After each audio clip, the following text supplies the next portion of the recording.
we are doing a very simple sum now. Let's observe the sum. Let's see the question.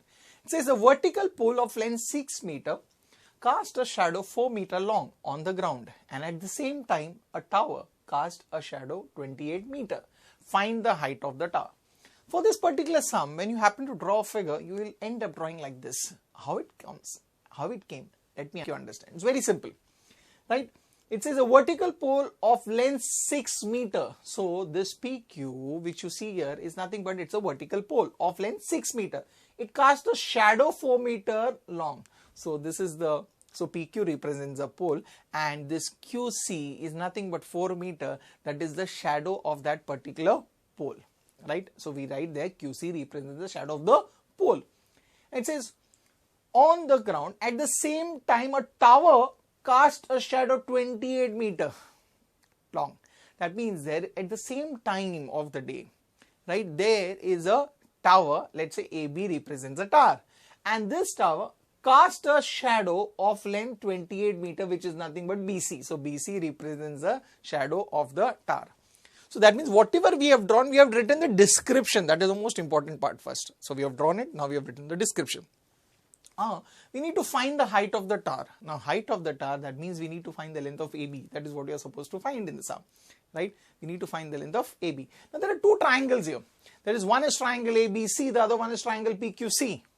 If you look at these two triangles, students, these two triangles will be similar.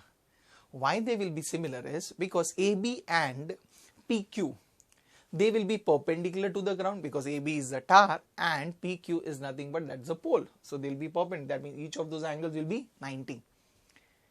And it is at the same time of the day, right?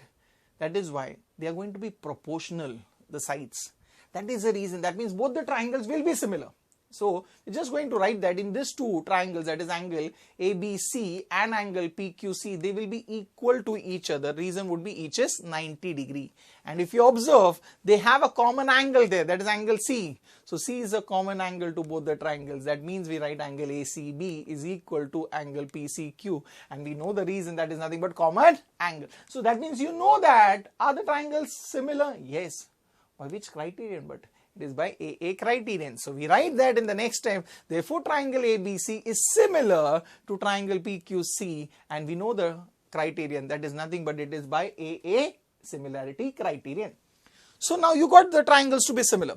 But why did we do this? Because we want a relation between the sides. Then only we will be able to find the length of AB, right? So now can we create a relation between the corresponding sides? Yes, we know that when the triangles are similar, the ratio of the corresponding sides are equal. So let's take that. So we want AB, so we take that particular ratio, that is AB upon PQ. This particular ratio is equal to, which is the other thing we are going to take? We'll take BC because that information is given. So let's take that. So when we take BC, so for BC, which is the corresponding side, it is QC. So we write BC upon QC, and the reason for that is nothing but corresponding sides of similar triangles. Now we wrote this. Now we just need to substitute the value. Do we know the value of AB? No.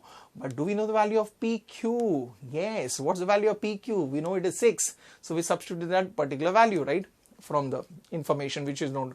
Do we know the value of BC? Yes, we know the value of BC. How much is that? 28. So we substitute that particular value. Do we know the value of QC? Yes. How much is that? 4. So we substituted the value here. Now here, the 28 upon 4 can be reduced further, right? It is 4 ones are, 4 sevens are. That means we end up getting AB upon 6 is equal to 7 upon 1. Now we just need to do the cross multiplication here. And we will get AB is equal to 7 into 6. And AB is 7 into 6 means AB is equal to 42. We got the length of AB to be 42 meter. So what is AB? It's the height of the tower. So we write the final answer there. Therefore, the height of the tower is 42 meter. And that's the sum. Wasn't that easy? A very simple sum, right?